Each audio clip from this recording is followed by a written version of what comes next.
Hi ho, everybody, and welcome to the Kingdom Compass podcast, the show where we point you towards the goods and bads of all things Disney. I'm one of your hosts, Griffin Tennell, Griffey D-Pad, and with me as always, the wonderful, the amazing Mr. Mitch George. How are you doing? If I had a nickel for every time Pedro Pascal has been left unconscious and been kept alive by his ward, I'd have 2 nickels, which isn't a lot, but it's weird that it happened twice. Mitch, what do you want to know? I've been thinking about this movie. We're talking today, folks, about the Mando and Grogu. And I've been thinking obviously. I have been thinking about that bit from The Last of Us for a good amount of time now because of this. Yeah, I get it. Not once did I think about the TV show. Not once did I think about this has already happened to Pedro Pascal once.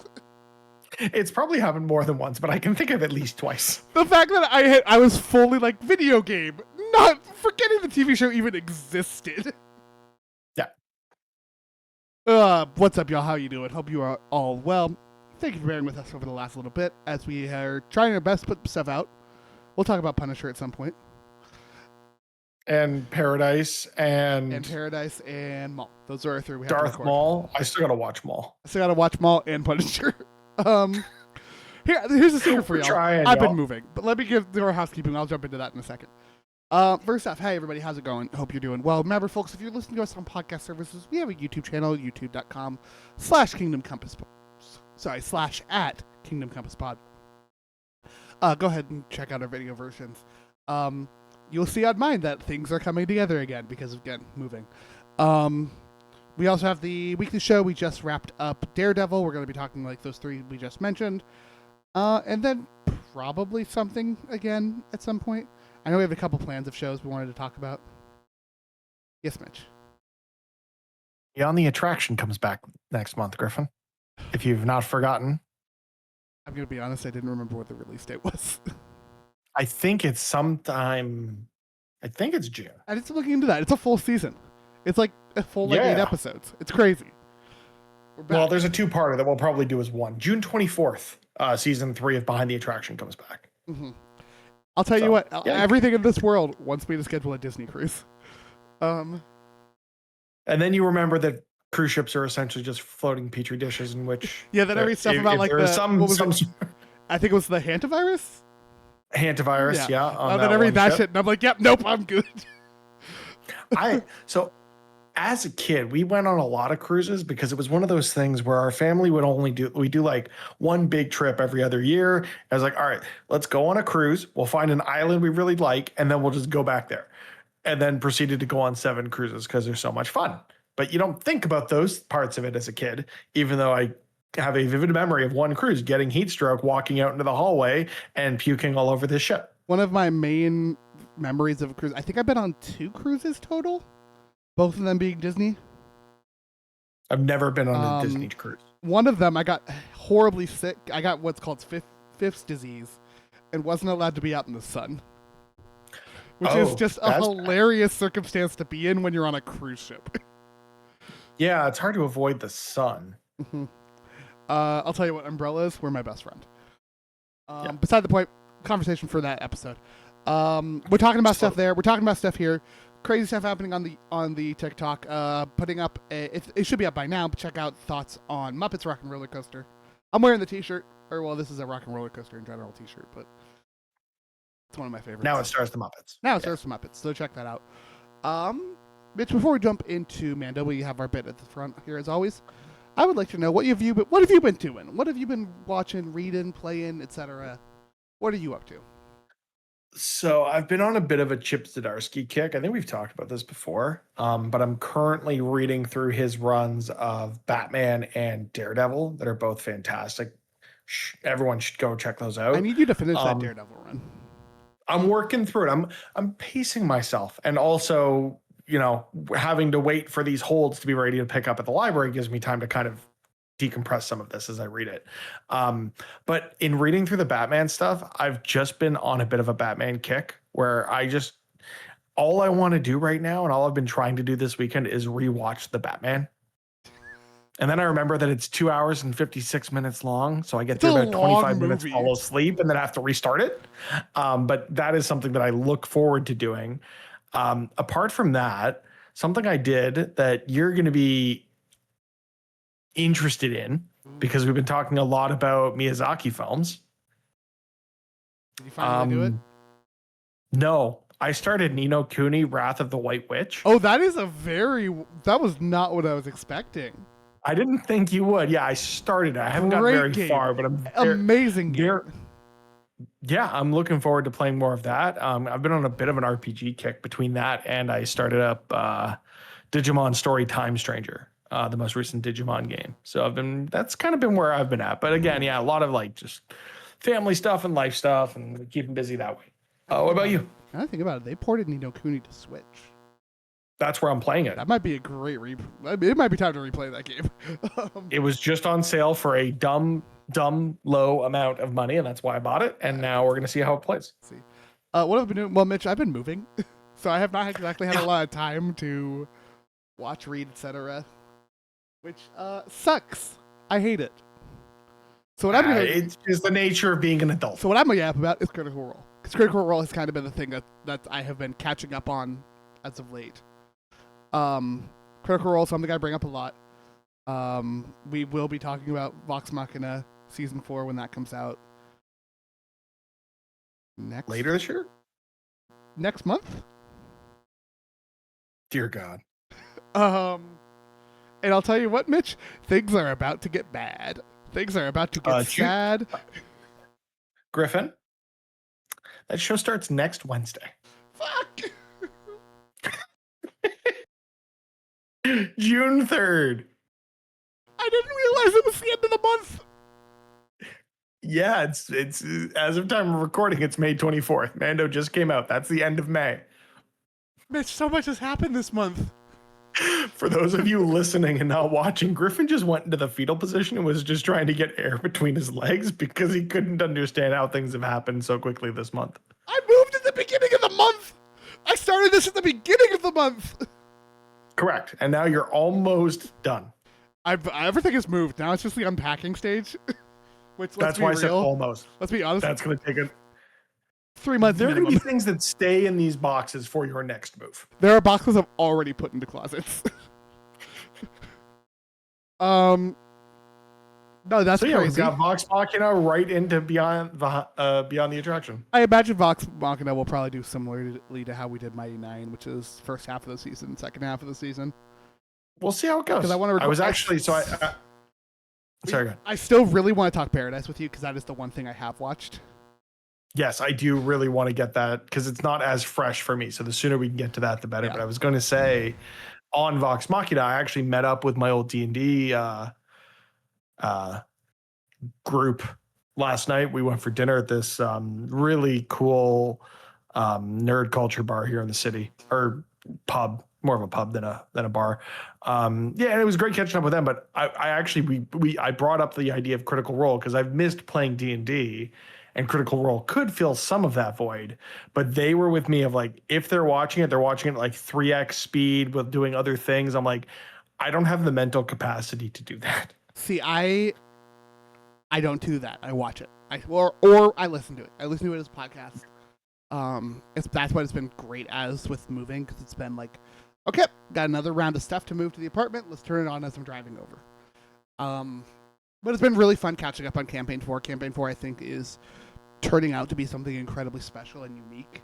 I am about halfway through the most recent episode, and they're taking some big swings with this in topics that is like, I expect Critical Role to hit. I expect Brennan Lee Mulligan to go for this, but in ways that I just did not see coming.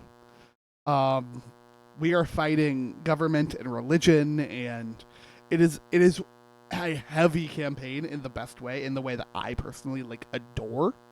So I am absolutely loving this campaign, and I will be obnoxious about it until the day I die, probably, because that's just how I am with. We love you for it.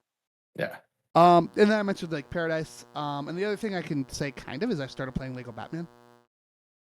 Okay. See, that's one I want. That's going to go on the backlog, but it's one of those things of my backlog is already as deep as it is that I could wait for. I was incredibly disappointed that the Switch version wasn't available at launch.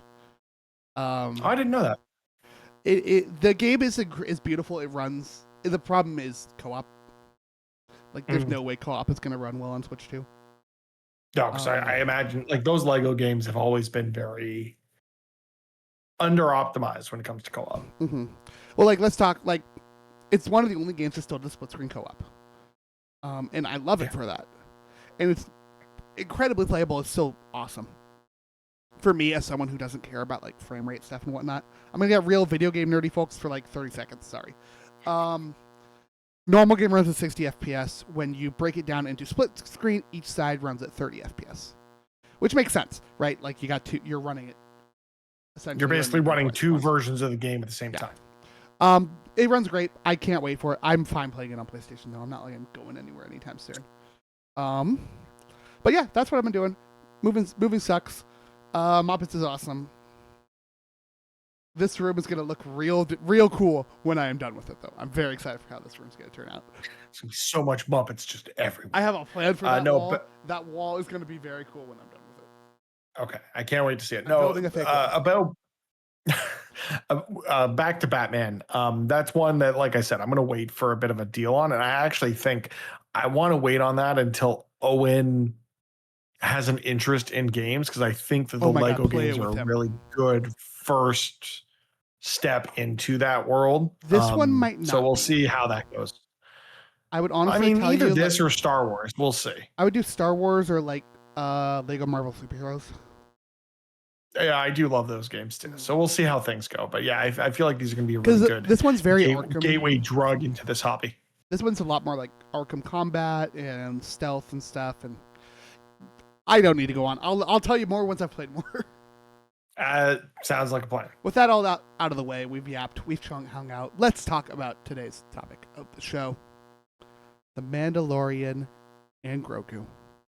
Directed by Jon Favreau, starring Pedro Pascal, Jeremy Allen White, Sigourney Weaver, Martin Scorsese. Wild. Runtime of 132 minutes. Budget of about 100, somewhere between 165 and 300 million. Surprisingly not doing horrible at the box office. For what we expected from this movie. Current box office of 165 million. We are recording this though before Memorial Day weekend is over. I imagine that number is going to go up a little bit, not a ton, maybe another 10, 15 if I had to put money on it. But even with a bit of a bump for the holiday, this will still be, I think, apart from the Clone Wars, which I want to talk about, the lowest opening of a Star Wars film ever. What was Solo's?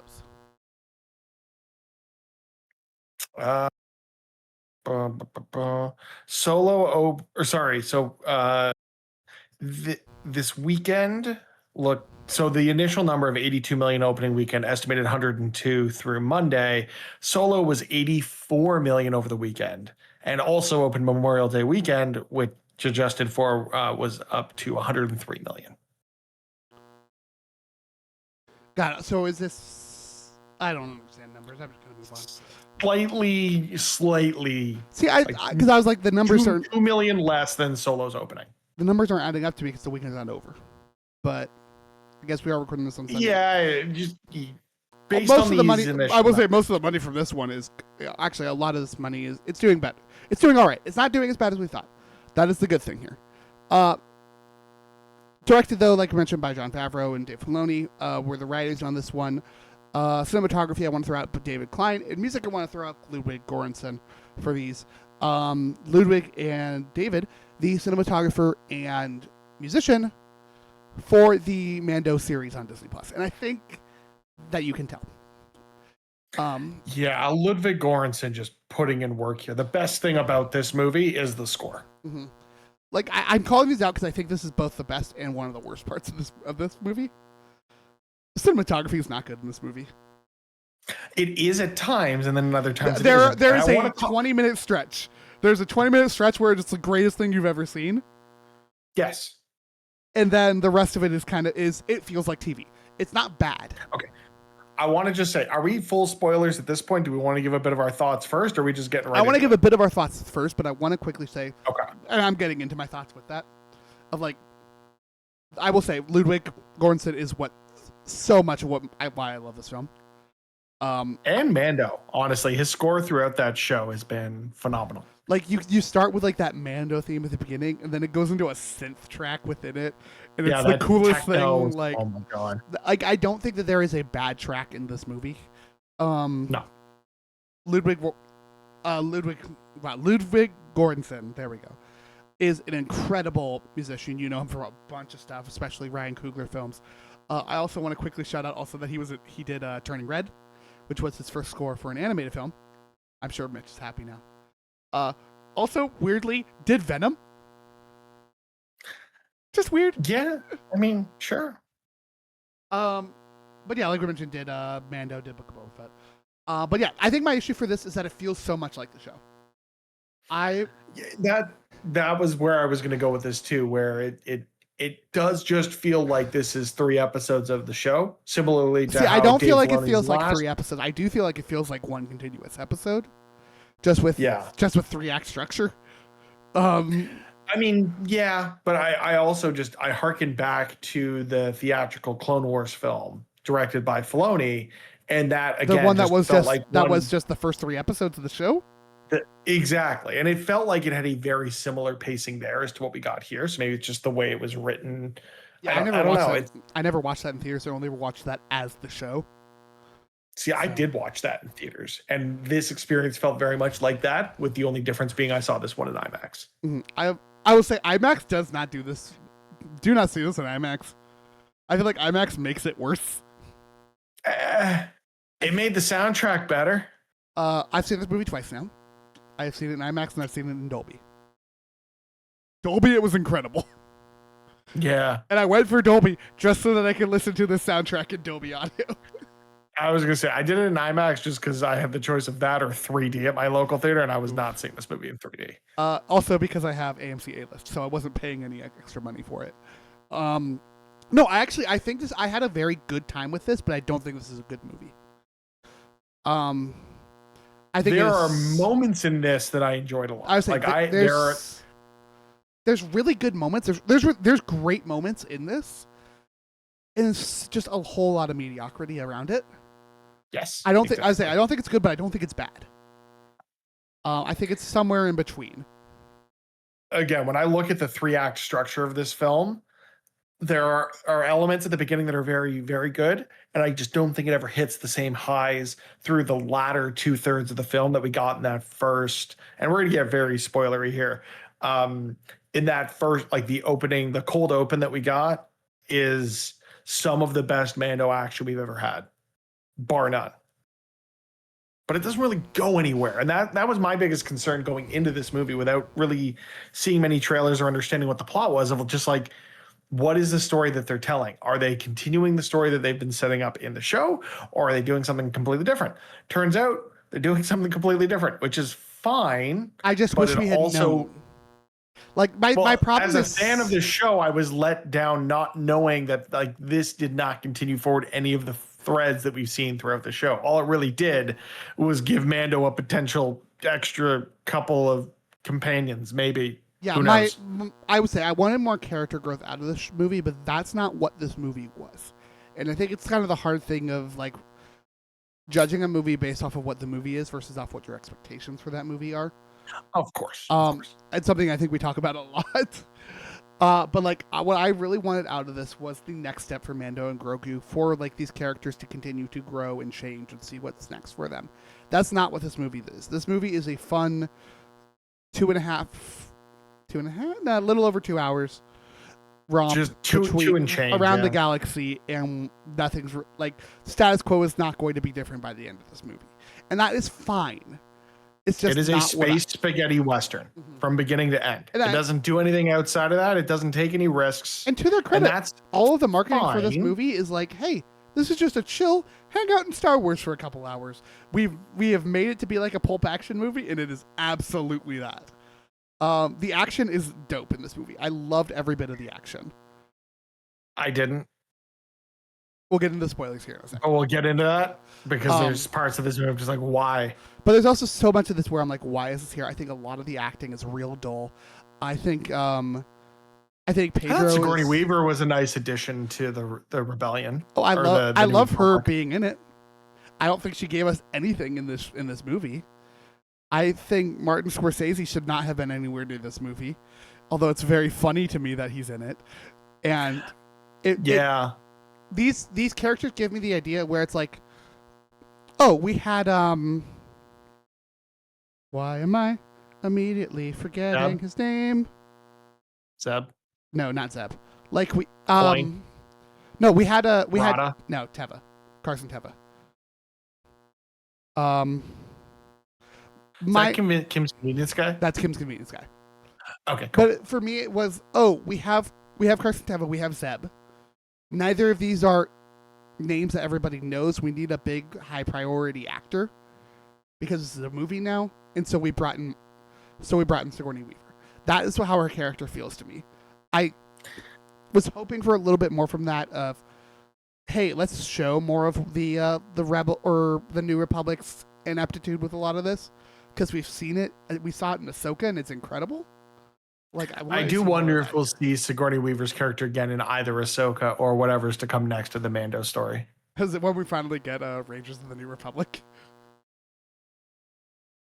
No, I thought she was just doing bad Netflix MMA fights now. Oh, make it about Sigourney Weaver.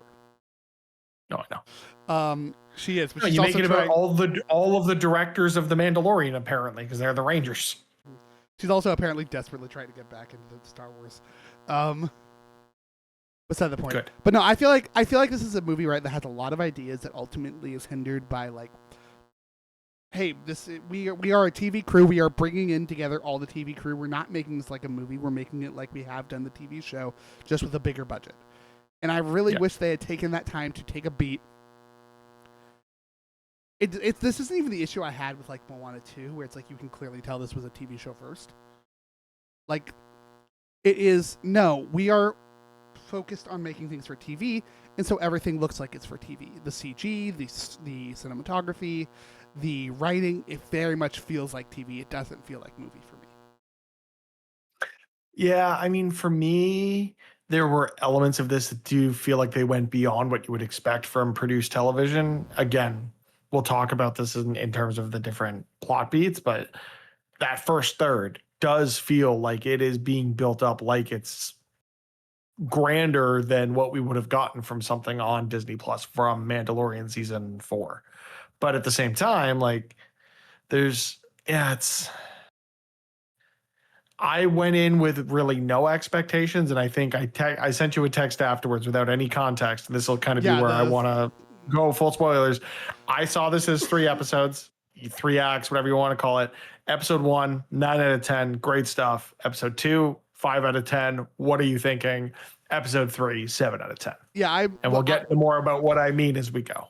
I definitely want to get into that, and I think this is our chance to go full spoilers here, because I'm not sure I agree with you. And that's fine. That's why we chat. I agree with your numbers, but not in their order. Interesting. Okay. We'll get into all of that here, folks. So, of course, full spoilers from here on out. If you want to be spoiled for the movie, by all means, stick around, please. We would love to have you. If you haven't, go watch the movie and come right on back. Mitch, what do you define as episode 2? The whole middle bit where he ends up going back, like the. So at what? So everything. Episode 2 starts when they're at their home. Yes. Where does that end? That ends. That ends after the fight with the big ghost snake thing. So when he goes down, when he goes down, yeah. So like it for me, that second act ends when he gets the mechanics and Grogu off world, even though Grogu doesn't leave, and collapses, and then that is for me where the third act starts. Gotcha. So my 9 out of 10 is the final act of this movie. Okay, I'm totally okay with that. I don't think it hit as hard in the third act as it did. I think the first third is the worst part of this movie. Whoa, okay, no. I love this bounty hunter, man. I love Embu. I didn't care. I loved the cold open, the fight with the AT-ATs. I thought that was just great Mando action. the jumping from vehicle to vehicle, the blowing stuff up, the dog fight. That was all awesome. I will say, I loved seeing. when I say that, the action is the one thing where I'm like, no, this is all incredible. Again, I don't think there's a bad fight in this movie. Yes, there is. And it's in that second act when he's fighting the fish things and you can't see a goddamn thing because everything's happening in the water and it's just splishy splashy and it's all murky and green and you can't even see anything. The front, like the beginning of this movie, right? This, like the him in the actual like building before he goes out into the AT-AT awesomeness, him in the in Coin's residence, like him in the bar. We really just said, what if we just let him go John Wick on these fuckers? Pretty much. And that was what we needed. It works. But I mean, the other thing I loved in that first act is we get some fan servicey cameos with the twins, with Rada, with what Rada is now. We get the little Rada. We get little Rada into not so little Rada. We get Zeb doing Zeb things, which was cool. We get the big fight in the Fight Club. Like, so there's bits that I like about this. I like the twins. I liked having the twins back. From a Star Wars lore standpoint, I like a lot of this little stuff in here. I don't think any of the Hutt animation looks good. No, it looked really bad underground. I think Rada looks fine. I think the twins look awful. I thought the twins looked fine. I think it's more so just you could tell that a lot of the background there was coming from that TV budget, or that might have been where some of the corners needed to be cut to get this thing out at the budget that they agreed on. My biggest issue, though, in the first third it's not the fights, not any of that. It's literally just the writing of it. It is so... We know this movie's going to be on streaming and it's going to be your second screen. Oh, yeah. And it just annoys the shit out of me. I didn't even think of that. It's so much... I mean, that's just the way everything is being produced now. Mitch, it's not just... How many times are we told that Rada is Jabba's son? At least 7. We are told like genuinely like 20 times from 4 separate characters. I know, but that's the way things are being written now. It's terrible that we've gotten to this place, but people's attention spans don't exist. It's why I bought a ticket in the 3rd row of an IMAX film, Griffin, because I didn't want the people behind me who were on their phones to distract me from watching the movie. Just because that's how things were written now does not mean it's not bad.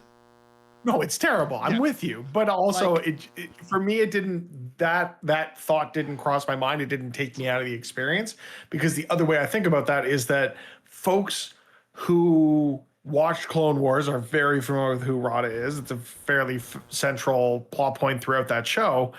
But not everyone who's watching this watched Clone Wars. So I understand the need to reinforce that. And it becomes part of Rada's character growth later on that he is Jabba's son and he's trying to come out from the shadow of his father, which is really important to that character's development, which I appreciated. So I don't agree with anything you said. I just don't think we needed to be told by Sigourney Weaver, Mando, Rada himself, Coin, the other guy underneath Coin, and also the monkey. The twins. So wait, so 5. I'm being superfluous for the monkey. So we'll say 6. At least. Like, no, I do think that was a little heavy-handed, but also I get the idea, because like this had to be written for multiple audiences. You had to write for the audience that knows Clone Wars. You had to write for the audience that knows Clone Wars and Mando. You had to write for an audience that only knows Mando. You had to write for an audience that just knows that Star Wars exists and it's space cowboys. Mm-hmm. Right. So I can cut them a bit of slack, and it didn't pull me out of the experience when I was watching it, them reinforcing Rada and his position in the Hutt syndicate. But I can imagine, if you've seen it twice, that's something that is going to be grating. The other issue I have here, and this is very, very Griffin nerdy Star Wars bullshit. I don't like Rada speaking English. I don't like the Hutt speaking English. I kind of wish they stuck to Huttese. Okay. Here's something that I found really interesting. I don't think they did it though because they didn't want to have that big of a character. No, I don't think. Well, yeah, obviously there's Jeremy Allen White of it all, but I think it was we want to avoid subtitles. I think it was also just like he's not trying to be a Hutt, so let him speak common. Yeah, but the twins do it too. He's not trying to be a Hutt. Yeah, but they do it with a heavy accent. So it's definitely not like for Rada, I think growing up in the world the way it is, as opposed to the twins living this very sheltered hut life. I can see that difference there in terms of family dynamics. So for me, it was weird hearing a hut speak plain English, but it didn't take me out of the experience. What did take me out of the experience was the fact that Rada was voiced by Jeremy Allen White, who famously was the lead character in The Bear, and he's essentially working at a fight club in Space Chicago. It was, yeah, that city was, I will say. That was Space Chicago. I love the design of this city. I love getting more Star Wars cities based off of other places where, and like, no Star Wars city looks the same. No, and we see that here between like the city we know from Mando's show, the base, the actual city here, the swamp city. Nothing looks the same, and I do really love that, and I do really appreciate that. The other thing I will shout out, it's Space Chicago.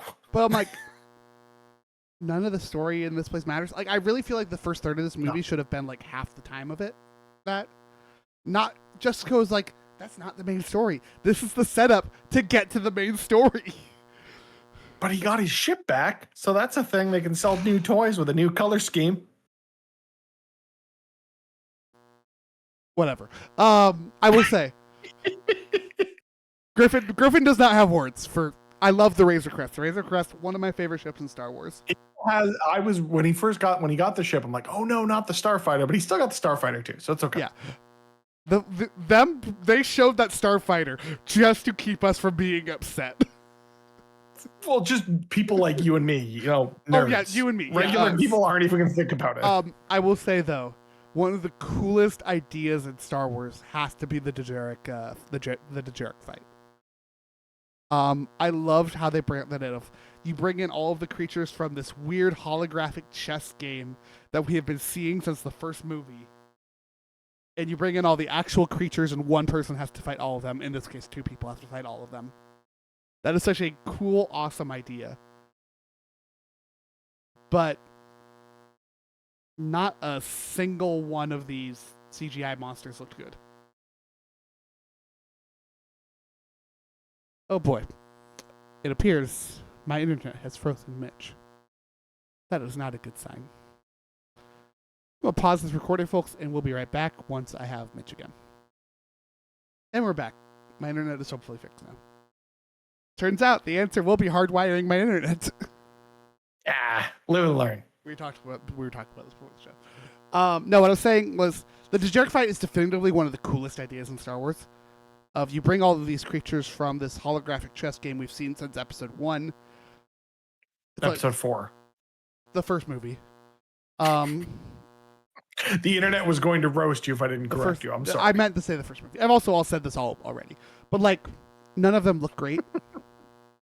No. And like, I wish they looked better. I loved all the weird creatures we got in this, of stuff like that, the weird ass things in the water. Didn't like those, but I didn't like those, but in the way of it was like, I don't like the idea of this giant bug man. I like that we got them. I don't like they shot it in a swamp. Fair, even though where else would they be? I don't know. Get James Cameron in there so we can actually see shit underwater. I don't know what to tell you. Look, we'll get into that. We'll get there. We'll get there. But like this scene, I do think this is one of my favorite fight scenes in the movie, despite how bad the CG looked. Like them bouncing between their weapons, throwing stuff around. Like I loved that. I think before even getting to that, Rod is an idiot. Well, no shit, he's a hut. Well, yeah, but also just like the about face there in that fight. Granted, it was a fight or flight response, so it happened very organically in the fight. But it was one of those things where it's just like, oh, it's so cliche. Mm-hmm. The enemy of my enemy type situation. Or I've been double crossed. Okay, we can be buddies now. Like, couldn't have done something with a little more depth than that. And like the whole Rada trying to escape bit was funny. The idea of a hut driving a car is funny. It was funny, but it did feel a little forced. Yeah. Like that's my problem with this chunk. Is it just the writing feels like it needed to be cut in half. Where it's like this could have been a very clean 1.5 hour episode of Mando. Mm-hmm. And I feel like if we had cut this chunk down, it would have made more sense since this is entirely set up for the Hutts are now coming after Mando. and that's what the rest of this movie is. So that's kind of just my issue there. But I'm trying to think if there's anything else here. The salt bar fight was cool. Yeah, I mean, getting more Zeb was cool. I liked Johnny Coin as Janu Coin. That's still hilarious to me. But I kind of wish they had. I wish this is where they had gone for their big name actor. Yeah, maybe. Like, I get what they're going for. Like, he seems like a nobody crime lord, and it's like, no, he is actually their Galactic Empire guy. Just didn't really work for me. The other issue I want to throw out here is Zep. They did my boy dirty in this movie. I mean, did they though? He doesn't do shit. Exactly. He doesn't need to do shit. He's just another generic New Republic. He gets 5 seconds of being dope in a fight scene. That was a dope fight. 5 seconds. He does stuff for 5 seconds. It was still TV budget. Getting him to look dope requires more than that. I don't know what to tell you. When we saw him for the first time in Mando or Ahsoka, I forget which one he popped up in, it was literally a blink and you miss it type deal. Like, oh yeah, he's back, but he didn't do anything because budget. My hope is that this sets up Zeb to come back when they do that that Thrawn movie that they keep talking about setting up.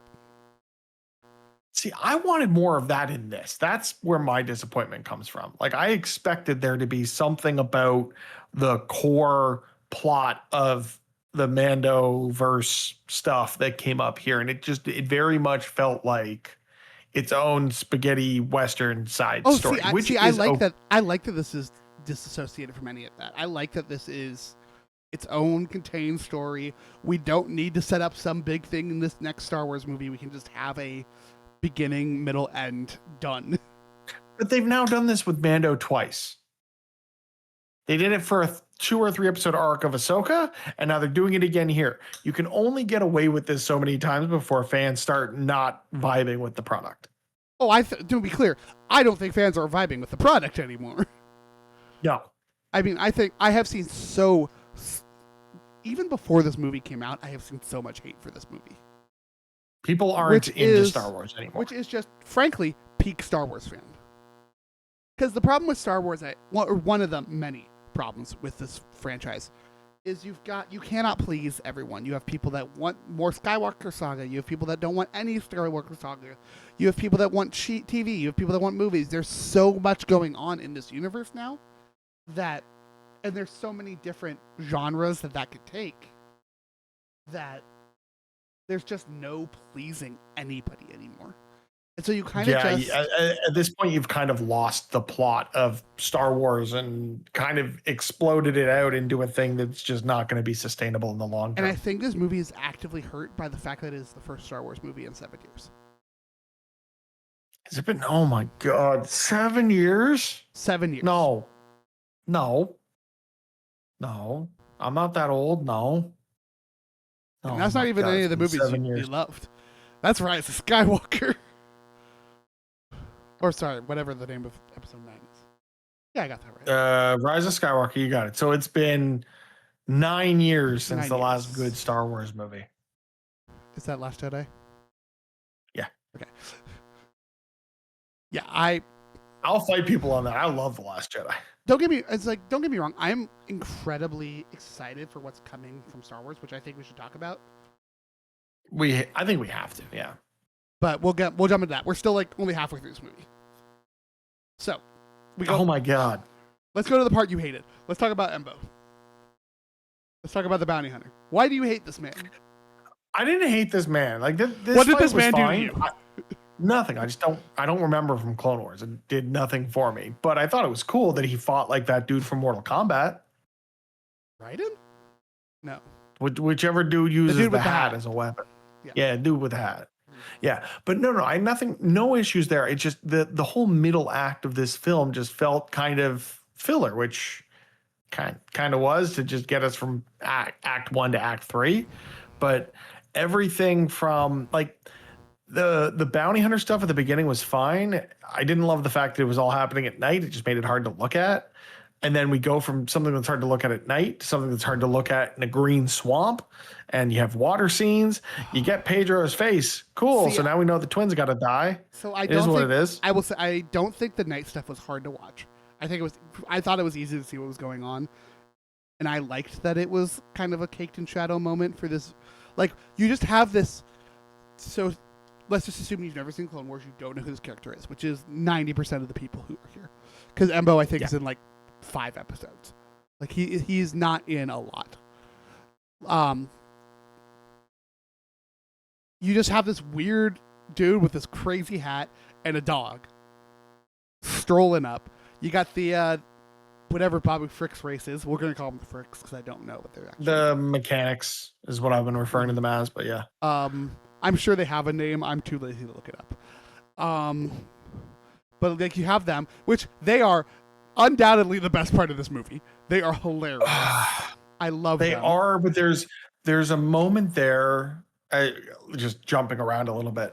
There's the moment there when Grogu and them are looking to infiltrate the hut residence that just looked like that whole 10, 15 minutes, whatever it was. I'm like, why are we just watching an Ewoks movie? I didn't want to watch an Ewoks movie. I love this. And we got an Ewoks movie.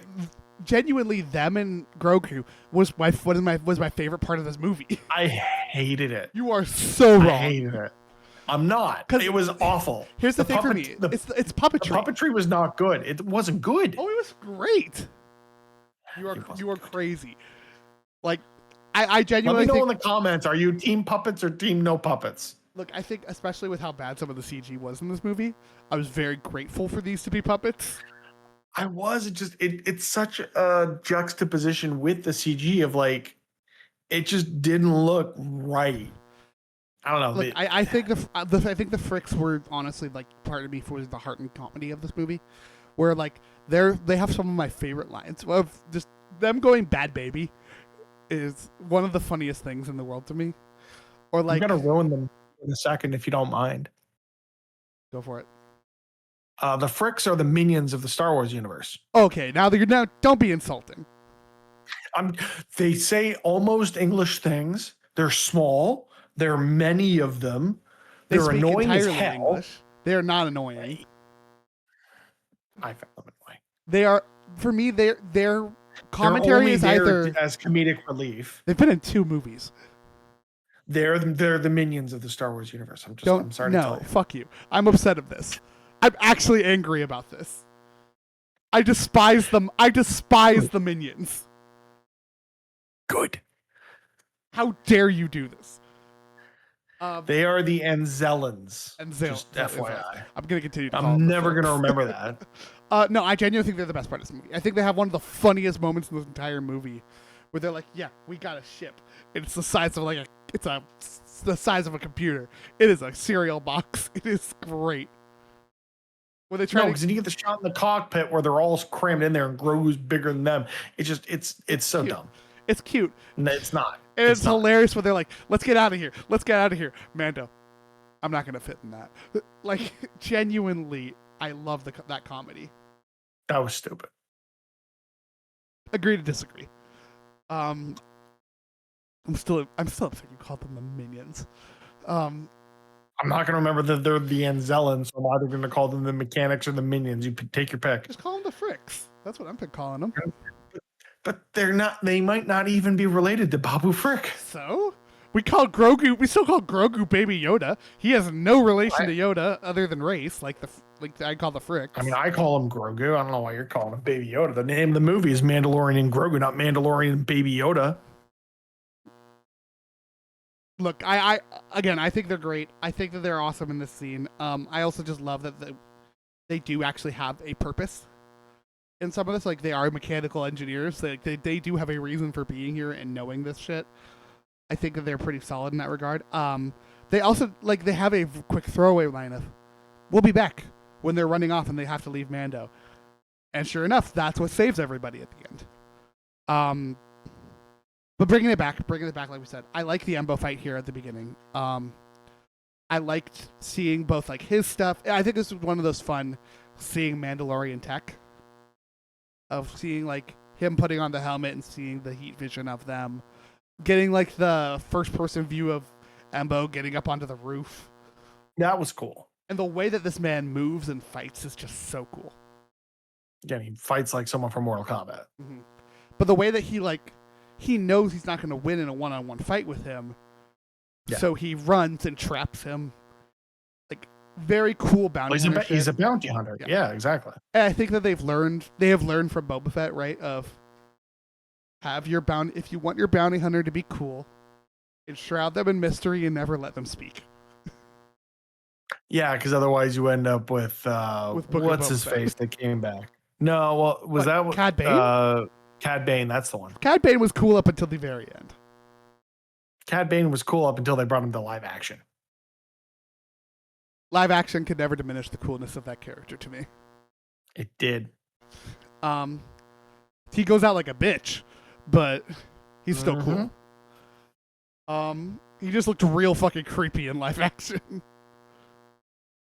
But in hindsight, of course he did. He looks real creepy in the Clone Wars too. We got that. What else happened here? He gets taken away. Oh, right. The twins intercepted Rada. Yeah, the twins get Rada. They take his helmet off. Okay, great. There's actually a really interesting moment there where they're like, we were gonna kill him, but now because you've double crossed us, we're gonna torture him for his long ass life. We're gonna kill you, but we're gonna find your baby Yoda and we're gonna torture him for his long ass life because of all the shit you've done. It's like, oh, now you're really gonna die. Yeah. It was a thing where it's like I thought that him like having his helmet removed, I thought we were gonna get more character development from that, but we did not. I mean, the character development is I am shunned unless you die. So guess what? Bang bang. Yeah, we get what you think is a bad fight in the dragon snake. I was gonna say the swamp rancor pit. Essentially. I will say, like, in general, like it is very much like doing things over again, but I do kind of love the vibe of the twins being like, no, we're going to do this thing. We're going to do exactly what Jabba was doing because it made sense for him. It was effective. But we're kind of bad at it. But also they're just like, oh, let's just retread Harry Potter in the chamber. So it's like, oh no, you got bit by a snake, so now you're poisoned, I guess, even though we didn't tell you the snake was poisonous. But hey, I mean, tough cookies. Dragon snake, yeah, no shit, that shit's poisonous. But no, what I was saying with that of like, it's an easy plot device, right? Of like, oh, they're doing all this stuff, but they're kind of bad at it because they're constantly panicked and they don't really know what they're doing. I just don't think they did that well. But yeah, we get this first fight with all of the weird bug people, which I agree you can't see a lot of it. I enjoyed this fight mostly because they finally gave Mando a spear back. Yeah, but also I couldn't see anything. Like the stuff at the surface of the water was fine. It's as soon as they started doing like stuff underwater, I'm like, why? I genuinely think this might have been a theater through the water. I'm like, I can't see anything. I genuinely think this might have been a theater issue for you because I could see all of this totally fine. Maybe. Again, it might have been me getting third row seats to an IMAX film. That might honestly be it because I was at the very back. I can't do that because then everyone's got their phones out in front of me. I'm like, I ain't looking at your phone through this whole damn movie. I was shocked of like how respectful my movie theater was for this movie. Well, you went Thursday night, right? I went Thursday and Friday night. Yeah, well, I mean the Thursday night one, it's all that, the real that is the nerd. But like both times, like no phones out. Yeah, a phone rang once during like the Dolby, like, hey, we're Dolby, we're doing that thing bit at the beginning. But like that was really it for me. Like they were really good. Well, that's good at least. Yeah, I've at least with so you want to know what I think which might be for me? Not going all the way down to Disney. Yeah, that could do it. Yeah, for me, I guess it's just this local theater. People have no manners. And I haven't really found, other than going to the 19 plus theater, I haven't really found an opportunity where it's just like not a theater full of a bunch of dumb kids. Mm-hmm. I will say, like, even despite the bug person fight, I agree it's not the best fight in the movie, but I think it's still fun, again, just because of the spear thing. But man, him fighting the dragon snake is so fun to me. Like, you get the moment where he's standing on the branch, the dragon snake lunges at him, and he just steps off the branch into the water and dodges it. Like, I thought this was a very cool, fun fight. But yeah, he gets bit. We mentioned it. You didn't love it, but I loved the them sneaking in. The bit with the rat was really funny to me. It wasn't funny to me until it came back later. Yeah, when they blow up the rat. When they blow it up, then yeah. Also, they've been there for like weeks. This rat and the third act still has the third act was way better than the second act. Like, I don't know. See, for me, because yeah, third act is the best part of this movie, and I think it's because of Grogu. Getting into that, they run off. We get another dope fight with him. Like, he's being like, "Okay, I'm gonna die. I'm gonna take everyone with me." We haven't mentioned it at this point, but man, the droid designs are so cool in this. Yeah, and it was just, I mean, as we get into the third act, it was just so great to see Mando killing droids again. Yeah, see, for me, I'm not even sure. I don't sure I would consider this the end of the second act. I think the end of the second act is when Mando wakes up. Well, no, I'm just saying, like, when we get to the point of Mando killing droids, like in a meaningful way in that finale fight, it's like, oh, this just feels right. So we get into like this point, right? Like, Mando starts killing droids, and from here up until the final fight is the best part of this movie to me. I didn't. Okay, again, I don't love the repeated trope of Ward caring for unconscious caregiver. I just feel like we've seen it too much, too frequently, or like too frequently, too recently. So for me, that kind of fell flat. Other than Last of Us, I can't think of another time I've seen this. I don't know. I just it just they could have done something different with it, and they didn't. Like it felt very familiar in a way that I didn't enjoy. That's fair. I think for me, this was a point for us to finally start seeing Grogu do some shit on his own. Like steal a fish. Steal a fish, but like he builds out this little like hut for them, and he does protect him. And I think that's the big thing for me is like he is protecting it. Like they had the line in this, right, of the young protect the old. Yeah, the old protect the young so that the young can protect the old. Yeah. And I like that's finally. I do feel like this is our point of this is our little bit of character growth that we get. Of Grogu is finally starting to learn. This is the character growth that we wanted, right? Of this is Grogu's learning and he's doing things and he is meditating in the swamp. It was very Dagobah. Very Dagobah. But like I did really love that. I love that there's just this random like fisherman dude chilling in the swamp. Just a hermit in the swamp. I do want to go back for a second though. I thought that the bit of him making the hut just slightly too short was funny. But after the fourth or fifth time of him smacking the dude's head into the hut, I'm like, all right, you could have done this once. You didn't have to do it 5 times. I did enjoy the bit. I will admit. I will take. I enjoyed it twice. I didn't enjoy it 5 times. Yeah. I enjoyed it, but also I think it was one of those when I was like, I've accepted what this movie is at this point. Moments. That's true. I think I laughed more in the first act than I did at the latter 2/3 of this movie. So I feel like it just, for me, coming out of how low I was on that second act, it felt overplayed to me. Fair. But like the puppetry of like when Grogu's on his own and doing all of this different stuff, I think is what really, really sold me on this movie. Like I really, really love this part of this film. Like Grogu just figuring shit out. He is going to make this work. He's going to protect his dad. He's going to survive. He's going to meditate. He's going to work on his force powers. He's going to get the food from the sky when he can. This guy eventually getting this run-in with Embo and then helping him.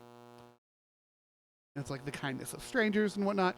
It felt very, very Ghibli-esque to me, and I think that is just because you got a little dude chilling in nature. But like to me, that is my. That's when I love the Jedi the most. Is when it's like, oh, we are being one with our surroundings around ourselves. We are communicating with the nature of this world, of this universe, and I think like that is Star Wars magic to me. But yeah, he has all that moment. Apparently, the fisherman's name is Gattori. I don't think they ever actually say his name in the movie. Nope. I just knew that it was the dude from Civil War because I recently started watching that and fell asleep. Yeah, Stephen McKinley Henderson. Yeah, I got to get back to that Who one. is great in Civil War, by the way. No, it was great in the first 25 minutes that I watched. You got to finish that movie. That movie's good. Look, I want to finish that. I want to watch the Batman, and it's 10:30, so I don't think either of those things is happening tonight. So probably not.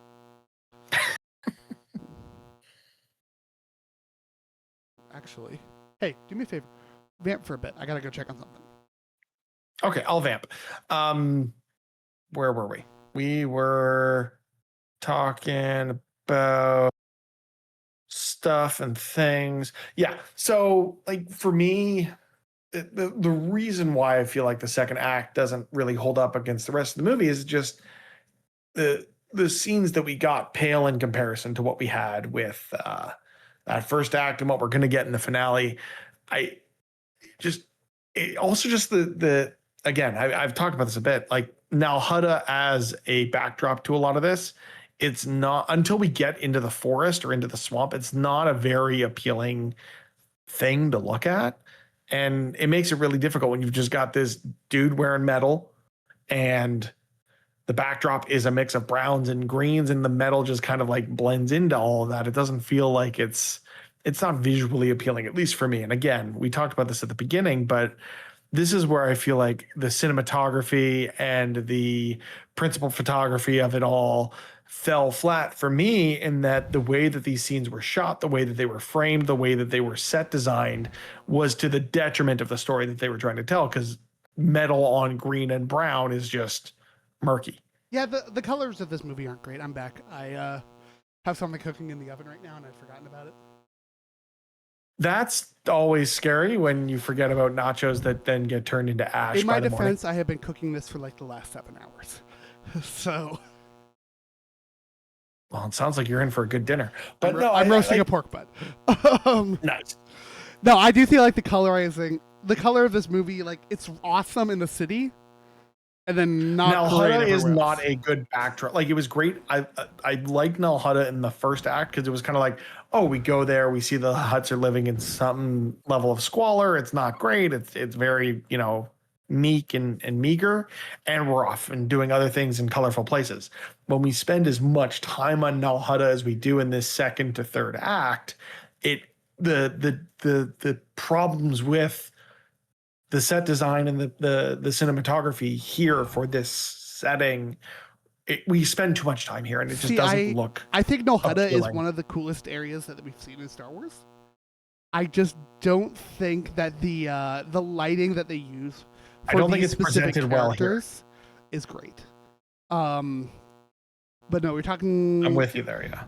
Before I quickly remember that I had food that I had to check on, where was I? I have fully derailed we myself. were talking about Gattori and the swamp and Civil War being a good movie. I need to finish watching. You really do need to finish watching that. But yeah, okay, so let's bring us into the end of the movie, right? With the final fight and shit. Yeah, Mando wakes up. Mando arming himself was dope. They crash in. There's the whole fight. I think this is the worst fight in the movie. I would say this is the dopest fight with him fighting the 2 giant droids. That shit was cool. Well, I just love how Grogu helped. Yeah, like actually seeing them both do it, because like Grogu is now to be seen as more competent, so he's actually can do things.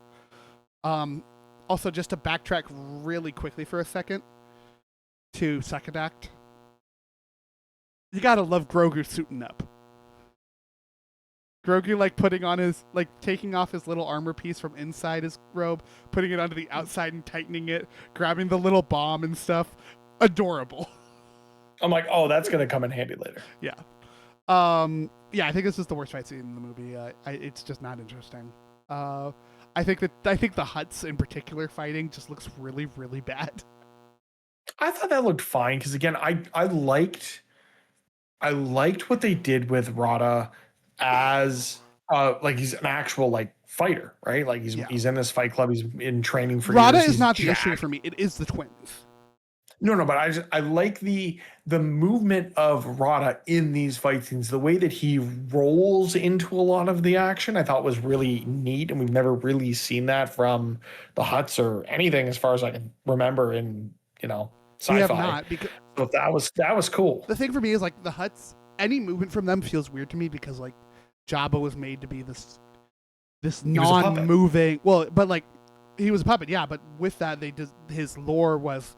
He was so gluttonous, and he was so much of this a being of this amassed wealth and power that he's like, yeah, I just don't move. People move me. And so it just feels very weird then to see that juxtaposed with this, of we're writhing around and fighting and whatnot. And I think that's just what we're used to versus what we're getting. Like it's one of those where it's like, yes, this logically makes sense, but it does just feel a little weird. Weird, but I think weird can be good in this context where it's just they're finding ways to give us things we've never seen before in a Star Wars film. Like the next movie we're getting is going to be The Last Starfighter with Ryan Gosling. And I can't imagine, I mean, it's going to be a beautiful film, but I can't imagine what they can do with Star Wars in space on like ship to ship combat that we haven't seen through the prequels and some of what we got towards the end of the original trilogy. Like there isn't, I'm going to be shocked if we're surprised or delighted by anything that's new here and not just the writing and performances that we get. Whereas at least with this, with Hutt on Hutt violence, was not something I expected because I didn't know, other than Rada, I didn't know the Hutts were going to be a central part of this film because I tried to keep myself away from the marketing. But at the same time, like, it was new, it was novel, and it's hard to do that in something that's been around for, 50 years? I would agree with all of that, except for the idea that we're not going to get anything new from Starfighter. Just because I think that movie's going to be special. Again, I hope it is. Future conversation. Yeah, stuff happens here. Also, I will say my issue with this is less like, it's just, there's no emotion in any of this. It's just like there's a little bit of anger from Mando, but we don't even really get to see it. They don't give Pedro much to work with in this movie at all. No. We have seen this man do incredible with emoting from behind the helmet. Like, we have 3 seasons that are proof that this man can do this incredibly well. This movie, not one of them. It is not the fault of Pedro. There is no writing given to him in this movie that it requires him to do any emoting. The one thing I do love, I love that Embo's like, I'm not paid enough for this shit. I'm out. I mean, he saw his gravy train literally get eaten alive. It's like, yeah, I think it's time to boogie. Yeah, so the writing was on the wall at that point. The New Republic shows up. They blow a bunch of shit up. We get a little bit of, it's too far to jump. We jump anyways. I don't know if it was necessarily too far to jump. It's too shallow. He was like, it's such a, it was Rada being like, that's a big drop, man. And we're like, yeah, jump. The fact that we found the outer wall is crazy. Take your pick. Yeah. We get to the end of this movie. All right, we'll say we do give it a great bit from Zeb here, which did start to feel more like our crew on the Ghost a little bit, where it's like, you gotta stop being in messes like this for me to take you out of. And then this is where we saw Deborah Chow, Ricky Famuyiwa, Lee Isaac Chung, and our boy Filoni. Again, in his cowboy hat as always. The people in the theater behind me literally said, "Cowboy, Filoni," with that same delivery. I did watch somebody do the Once Upon a Time in Hollywood meme of pointing at the screen. I did see someone do that when he first appeared, and it was great. Yeah, I didn't because I was in the third row. There was no one in front of me. It was glorious. Look, I like seeing people's reactions. And more than that, I love seeing kids' reactions in this kind of movie because, like, that's really right. That's who this is for. This is.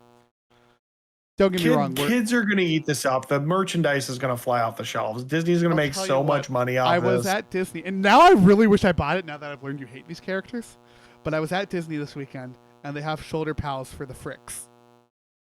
See, don't buy that. Instead, buy the backpack Grogu water bottle thing. Yeah, I will say they also updated the little shoulder pal for Grogu now, so he has his armor on. Has the metal plate. Yeah, that's great. It's really cute, and I was really close to buying that as well. You gotta stop going to Disney because you're just gonna keep spending money on this stuff. They designed that place to make you spend money. Yeah, they're gonna open an hour early next week, so people spend more money on Muppets merchandise. Yes, dude, I lucked out so hard because I was ready. I was ready to put down like $200 on Muppets merch when I went to preview, and the store wasn't open yet.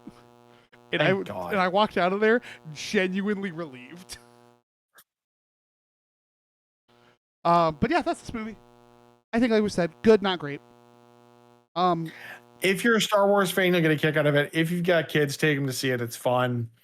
If you're looking for peak cinema that is well produced and well shot and well lit, this isn't it. If you're looking for more Mando and go into it with expecting the same quality that you've gotten from other Mando productions, namely that made for streaming, you'll be fine here. But there are certainly some points where it's just like, why does the volume look like this? It's not the volume. They did a lot of this practical. They did most of this practical. I had assumed that the Hut temple or the Hut thing would like that CG was so bad. They did a lot of this practical, man. Oh god. They definitely used the volume as well. Don't get me wrong. And the Hut temple might have been the volume. I can't say one way or the other. I was gonna say it looked like it was just Pedro surrounded by green screen. Mm-hmm. I think that one was a mix. Okay. But no, I will say if we get more Mando, I want more Mando. The way I come down on this one is it's like, do I think it's good? No. But I'm still happy it exists. I'm glad we're getting more stories in this universe. For me as a fan of Mando and Ahsoka and the story that they've been building with the New Republic, I wanted more here that moves forward the New Republic plot as opposed to just I was never brought us here now. So I was never expecting that to begin with. I was expecting progression in Mando and Grogu's characters, which even that we didn't get. Not really. But I am, like I said, I'm happy that this movie exists. I want more movies like this, weirdly enough, in Star Wars, where it is, hey, here's just a story in Star Wars universe. I want there to be stakes. I want it to be good, but I don't need it to connect to everything else. I think no, and I think we're going to get more of that with Starfighter, with the new Jedi Order film, even though that's going to be a continuation of the Skywalker saga, and with the Dawn of the Jedi project. But you're still building up to this New Republic film, and the required viewing for that is going to be primarily on streaming. The only exception to that would be this movie, if they wanted to use this to start laying the breadcrumbs for what that production is going to be whenever that may come out. See, I don't think so. Mind you, that coming project is a Dave Filoni project. I do not think he is concerned about that. That man knows exactly what that project is. That is the world we are at this point, right? It is Rebels into Ahsoka into that movie, and we all know it. Like, I know, but I don't want to have to wait for Ahsoka season 2 to get more of this because I didn't really enjoy Ahsoka season 1. You're wrong for that. I've told you that. But let's talk about what's coming next for Star Wars. Because guess what, Mitch? We have more Star Wars coming this year. Is Ahsoka this year? Ahsoka's season 2 is in production right now. What's coming this year is the Star Wars Visions project. That 9th Jedi series comes out this year. I don't care about that. I think that's the most exciting project for me. I loved that bit from Visions. We will review this. I will make. Oh, we will for sure. No, I think for me, the thing I'm most looking forward to, which we'll get to on the feature film side, is Starfighter. Starfighter, like, which is Ryan Gosling in Star Wars is just like, yes, please. This time next year, we will be getting ready to watch it because it comes out at the end of May next year. Yep. And I'm incredibly excited for that. We've also got Ahsoka season 2 in production right now, which I am very excited for. I really loved Ahsoka season 1. Because it is just live action Rebels, which is all I wanted. Heard a sound. I'm realizing this apartment makes noises sometimes. It happens. We got Maul Shadow Lord season 2. Great, awesome. I can't speak to it because I haven't watched the show yet. I was gonna say I gotta watch season 1 before I can justify whether or not they should be making a season 2. And then let's talk movies. Simon Kinberg has a Star Wars trilogy. Is that confirmed? I am going off of a list from IGN right now. Okay. So, but very. I'm trying to remember the last time we heard about that. Cursory Google, Simon Kinberg Star Wars trilogy. Yeah, that was November 2024. I imagine that's still one happening. day ago. Oh, come on. How dare you? We're off screen, man. Disney's next Star Wars trilogy is officially fixing the sequel's worst crime. Okay, a day. Having multiple creatives run it? You know what? I'm going to be honest. I'm not going to read this article. But the fact that there was a article yesterday talking about this this trilogy that they solidified a couple years ago tells me that the rumor when they announced this was that this was going to be episodes 10 through 12, which would make sense. I honestly hope it's not. I hope it's a separate. I hope we're done with the Skywalker saga. Like, I don't know what it's going to be. Also, Simon Kinberg, for those unaware, was very, very much involved in the production of the Fox Universe X-Men films, as well as The Martian. Martian, I love those X-Men films. Take it or leave it. I have nostalgia for them. They're not good movies. They're not good movies, but they do what they do well is that they are a consistent world. Continuity. Yeah. And like that's what makes me interested to see how he handles this. What makes me really excited is that he had worked on the reboot of the Twilight Zone. Oh, okay. I didn't know that. Mm-hmm. Yeah, he helped develop that. And I think that was very good. Was it good enough for multiple seasons? No. Give us more, please. I beg of you. But I also wonder with this trilogy, that was a Kathleen Kennedy project. I mean, all of these were Kathleen Kennedy projects. I mean, except for the Filoni stuff, which I feel like he just kind of got greenlit to do whatever the hell he wants. Well, even that, Kathleen Kennedy was like, go for it. No, I know. So I wonder how much sway Filoni will now have in terms of what is getting made and what isn't getting made. I would imagine, in terms of what's already been greenlit. I would imagine that most of the stuff that is already in production, like all the stuff I've mentioned so far, anything that's in production or in development, like his movie, this trilogy, and the Rey movie, I imagine all of that comes out. Because frankly, Star Wars is at a point now where we got to start releasing some of this shit. I was going to say, we've still got the... did they announce that the Game of Thrones dudes film was no longer... or the trilogy was no longer happening? I don't know if that was confirmed. Which dude? The Benioff D.B. Wise trilogy. I believe that was... under the list I have here from IGN, I have canceled/dead. Okay, yeah. But the Taika film, I think, is still in some stage of production. Yeah, so here's what I got. Go through your article. The one other thing I want to throw out, though, in development, we got one more to talk about, and that's the Rey movie. Being directed by Sharmeen Obaid-Chinoy. I'm very curious to see what this movie is. If it's... I trust this, weirdly enough. Like... I feel like of the things that are announced but don't really have firm production dates, I'm actually much more confident in the James Mangold project than anything else.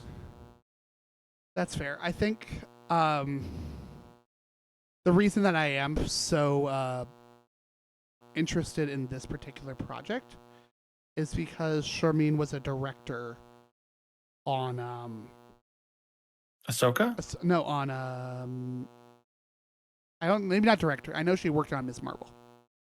Yeah, no, director. Okay. She directed episodes 4 and 5 of Ms. Marvel. Oh, okay. Which was all of the stuff in Pakistan. Okay. Which I think is the best part of that show.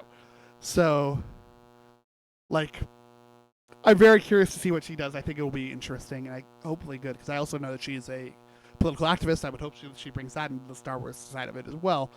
So, we'll see. But yeah, so other stuff we've got. This isn't the best because it says on hold status unknown as The Hunt for Ben Solo. That movie is dead.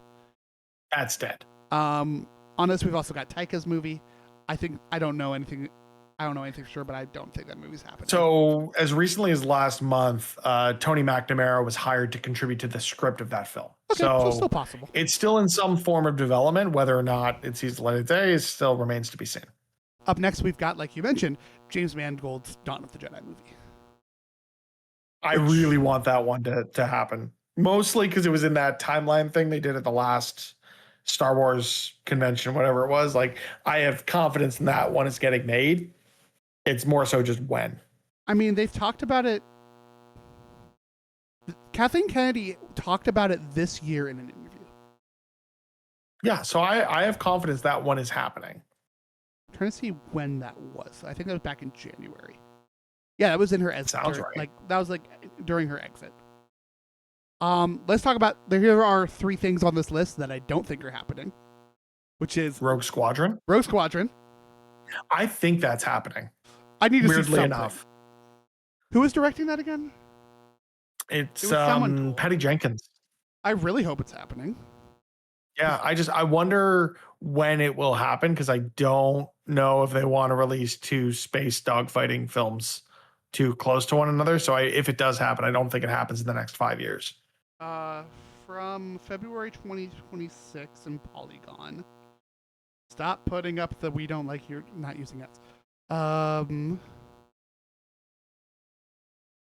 Ooh. March 2024, Jenkins announced she was once again commenced working on the script. Yeah. I've had a great time writing it. That's in the world. Okay, they're in a pretty big state of flux at the moment after Kathleen Kennedy leaving, and who knows what the future holds for them theatrically. So we just don't know. No. I do hope this happens. I think this was a very unique concept. Also, that game just rocks.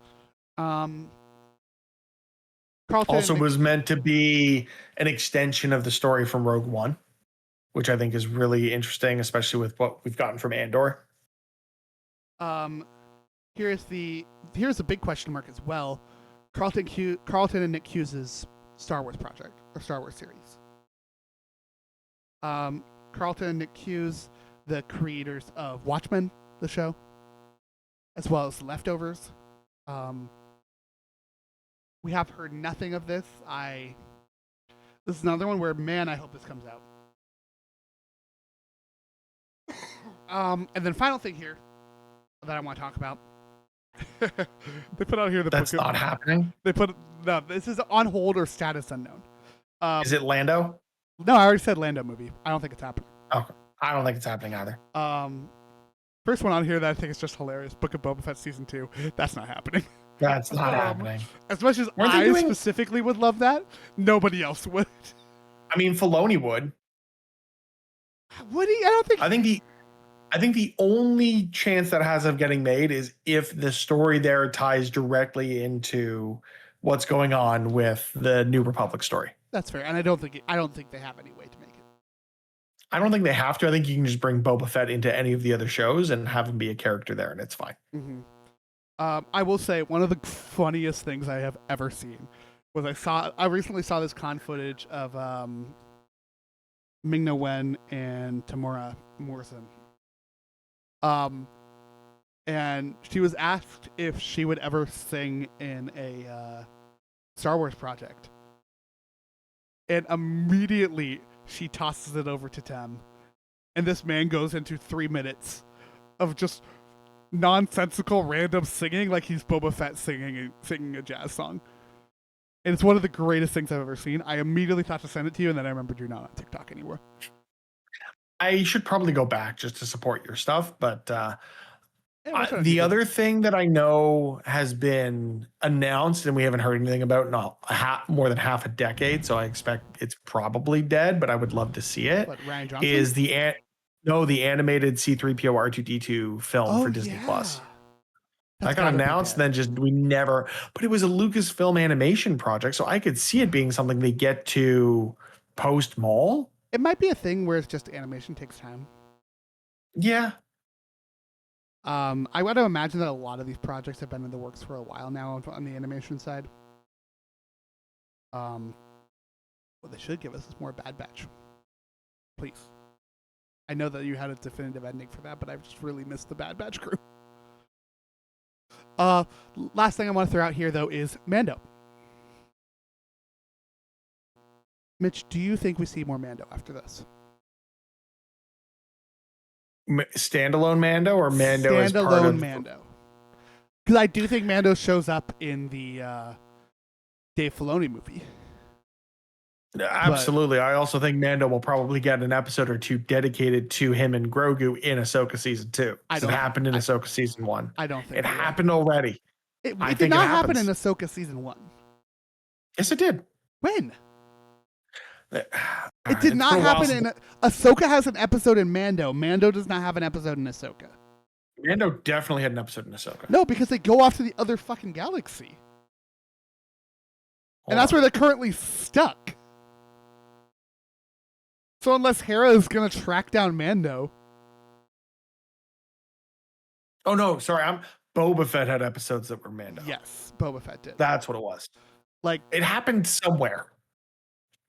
Yes, it did. But I could see there being episodes of Ahsoka season 2 if they're brought back to this universe that something does happen that's Mando focused and brings him into her story. But more importantly than any of that, do we see more solo Mando? No. See, I don't think so. I say yes. I think they go back to television. I think they go back to the series. I hope they do, but I don't think they will. I think Filoni's focus is going to be on building whatever he needs to this New Republic film that is going to be centered on Mando and Ahsoka. Well, I don't think it's Filoni. I think it's Favreau. I think Filoni at this point can go, hey, I'm focusing on this. Hey, Favreau, go ahead and make another season of Mando for me. Because he is one of those heads now in charge of it. Because he's the CCO? Chief Creative Officer? Chief Content Officer, Chief Creative Officer, yeah. Something like that. Like, I do think that us getting more Mando is incredibly possible. I think that they love this character still. And they can monetize this character to hell. I would say this character is infinitely monetizable. Like, this feels to me like the golden goose that they have for right now for Star Wars.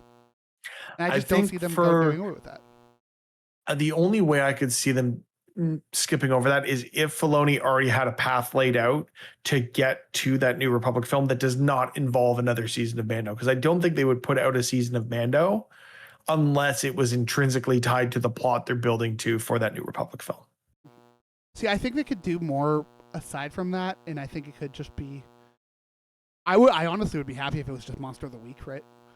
They could do some serialized content with it and interweave that plot in some fashion, but I think they could very much do like the Clone Wars thing, right? Of, hey, we have our own story we're telling here, but ultimately, this is the background of this story is the ultimate narrative that you know. We're just gonna have to wait and see. Yeah, that's all future stuff. Honestly, I'm just happy to be talking about Star Wars again.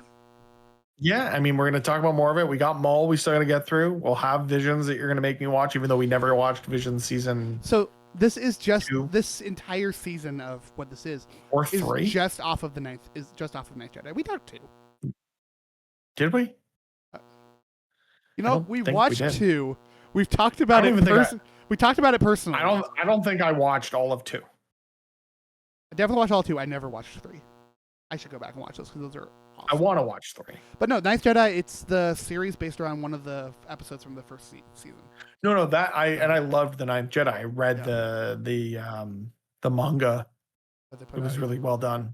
So I'm looking forward to that. Yeah. All right, folks. That's going to wrap this episode. We're back. We're chilling. We did the thing. I'm tired. I really hope this pork is done. I've had this shit in there for way too long. Yeah, you should probably go check on your butt. It's not even for tonight. It's for tomorrow. I mean, I would hope so. It's 11 o'clock. Yeah. Of course, thank you everybody if you tuned in this long for listening. Of course, go check out all this other stuff. We will see y'all in the next episode. But until then, be good to each other and have a magical day. Minions. I hate you.